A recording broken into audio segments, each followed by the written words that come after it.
Okay, so we're going to continue with a little bit more of the video lecture. In this episode, we're going to talk about video motion detection.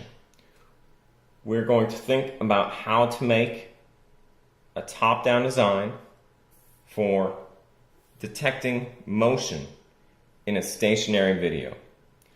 So the idea behind this, say that you have a camera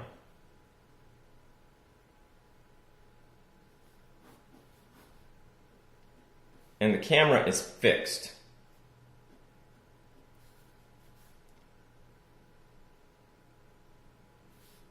So it has the same view of the background at all times. So as it's looking, the background will not change. What will change is there are going to be objects that are going to move through the field of view. And as they move through the field of view, we want to detect those moving objects. So basically we want to eliminate the background, keep and highlight those items that are moving.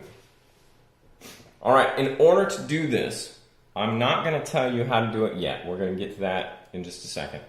But let's look at how the top level, system level diagram would look. We're going to have the camera.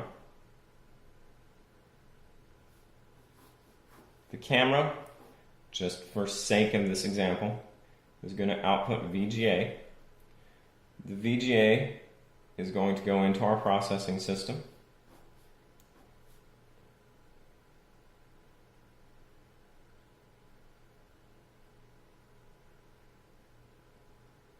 And it's going to go out VGA to a display. Okay, this is all we're going to do. Okay, so this is the system level.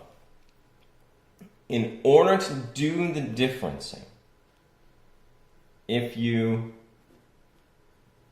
system block diagram.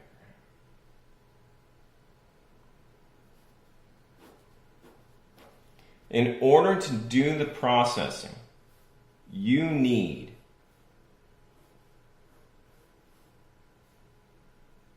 to look at the same two pixels. So if we're examining this pixel, we also need to examine this pixel, where this is frame t is equal to 0. This is frame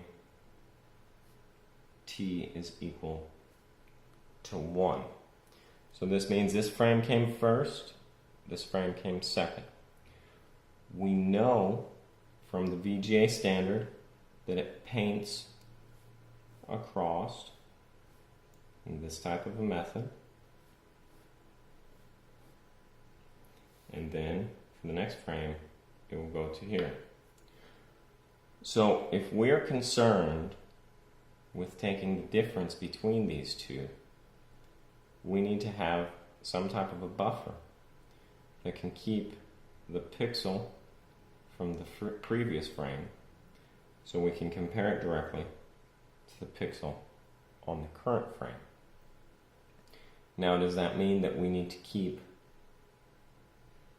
the entire image? Yeah, but we can do it intelligently in order to not waste memory space. What that means is that we can dump out the pixels once they've been processed. So we need to keep from the pixel that we're currently operating on up to the end of the frame. And then we also need to start buffering this next frame into memory. So how much total memory would we need in order to actually do this processing? If you think about that pixel, let's say the pixel, instead of being at the beginning, let's say the pixel was actually in the middle of the video, of the picture. And again, this is frame t is equal to 0, t is equal to 1, so this is the one that's currently coming in, this is the one that has been buffered on the previous cycle. We can already have dropped all of these pixels because we've already received them on this side. So we would have to keep the current pixel in both t is equal to 1, t is equal to 2. Or t is equal to 1, t is equal to 0. And we will have to keep all the pixels in front of, these are the pixels from frame t is equal to 0 that have not been processed. And then this is the one that's coming in, so we need to keep these pixels also. So we need to keep exactly one frame, but that one frame can be a rolling size buffer to where as this moves forward, both of them move forward through the frame. Does that make sense? Okay, so go ahead, break into your groups, take 5 minutes, 10 minutes, and create the subsystem for the processing system. And then start the next video.